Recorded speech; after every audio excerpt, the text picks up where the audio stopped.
If you're thinking about taking your samples with you into a publishing deal, you might want to think again about that. Find out next, coming up on the Music Money Makeover Show.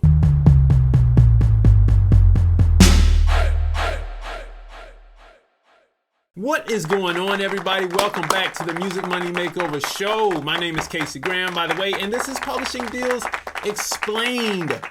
Warranties, representations, and indemnifications. I may just cut that out and just call this indemnifications, all right? But all of these go under that indemnification section in the contract. And a lot of people don't know about this section, or usually once they get through the money section, they just skip it all. Okay, but the indemnification section is very important.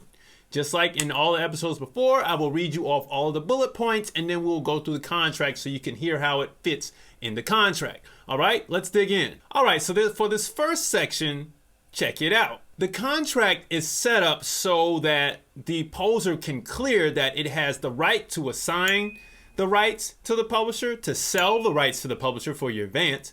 All right, it can grant the rights as well to the publisher, and it can transfer the rights to the publisher. All right, so all that has to happen in this agreement, as I read in the first episode, but it has to be clear from the actual songwriter that they can do that. That's the first section of the indemnification. All right, let's keep going. Now, you want to be sure that you can actually do all of this as a songwriter before you get into the deal, right?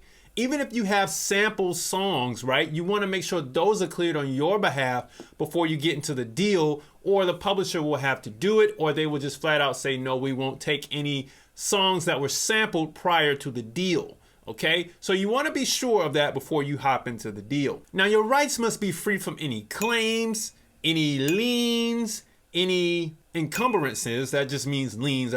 For layman's terms, this is any charges against your rights. Okay.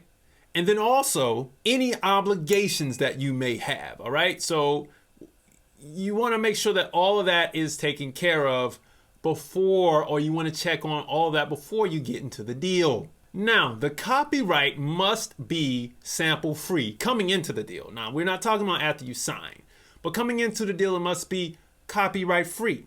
It must be new, original. It must be capable of copyright protection. What does that mean? All right, so that means that all the rights are free. They haven't been granted, this right hasn't been granted this place or that place, or for, let's say, your synchronization rights haven't been granted to another company.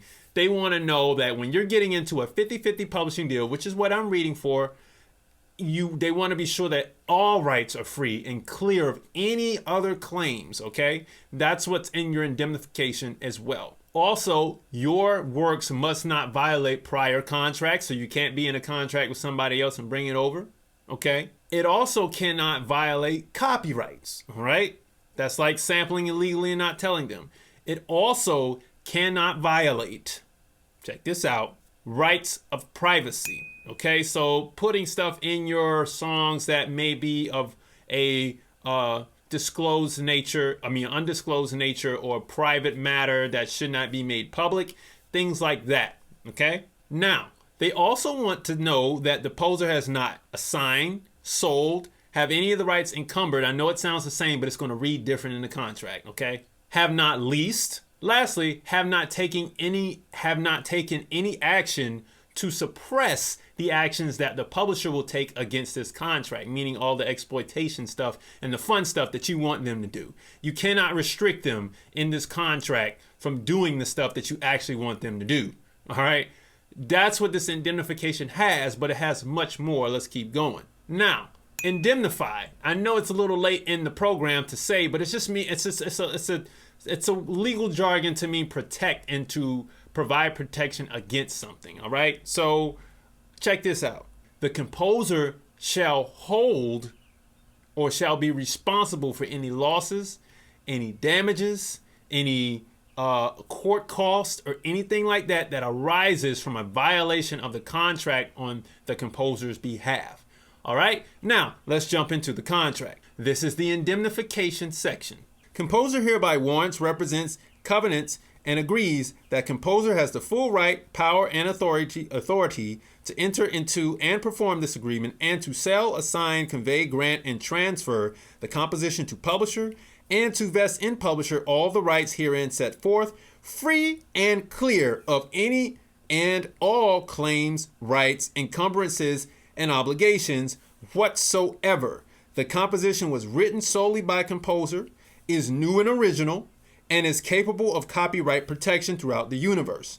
Neither the composition nor any part thereof is an imitation or copy of or infringes upon. That's the sample right there. In any other materials or violates or infringes upon any common law, statutory is just a fancy word for law, all right, or other rights of any party, including, without limitation, contractual rights, copyrights, and rights of privacy. Composer has not sold, assigned, leased, licensed, or in any other way disposed of or encumbered the composition or any of the rights herein granted to the publisher. Composer shall not take or authorize or permit to be taken any action in derogation of publisher's rights hereunder. All right, so that's the first section of that. Reads just like I explained the bullet points. Let me jump into the second section. Composer hereby indemnifies, there's that word again, all right, protects the publisher against, at the composer's expense, saves and holds publisher, its successors, and assigns harmless from any and all liability, claims, demands, loss, and damage, including counsel fees and court costs, arising out of or connected with any claim or action by a third party, which is inconsistent with any of the warranties, representations, or agreements made by composer in this agreement. And composer shall reimburse publisher, all right, on demand for any loss, cost, expense, or damage to which said indemnity applies. Reimburse.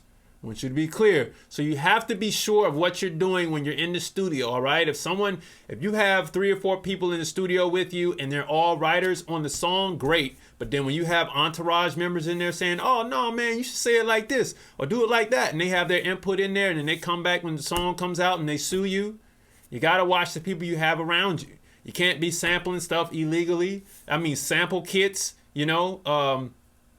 kits that you may buy off the internet that aren't royalty free. All right, so buy from a reputable dealer. Also, you don't want to just say, man, I could probably just sample this little piece and sneak it in there, because the next thing you know, you may get hit with a sample charge. All right, let me keep going. Publisher shall give composer prompt written notice of any claim or action covered by said indemnity, and composer shall have the right at composer's expense to participate in the defense of any such claim or action with counsel of composer's choice. Pending the disposition of any such claim or action, publisher shall have the right to withhold payment of such portion of any monies which may be payable by publisher to composer under this agreement or under any other agreement between composer and publisher or its affiliates. There's that affiliates word, that's their sub-publishers and any other side deals they may have, as shall be reasonably related to the amount of the claim and estimated counsel fees and costs. That's the court cost and all that extra stuff. Now, these indemnifications are very important. So these are the things that cause you to violate your contract, all right? And they're usually in 2 to 3 clauses. Sometimes it could be in 1 clause if it's written really well, all right? But you got to abide by these. Everybody has to if they don't want to violate the contract. Anyway, you all, that's been this episode. Don't forget, get the new ebook, okay?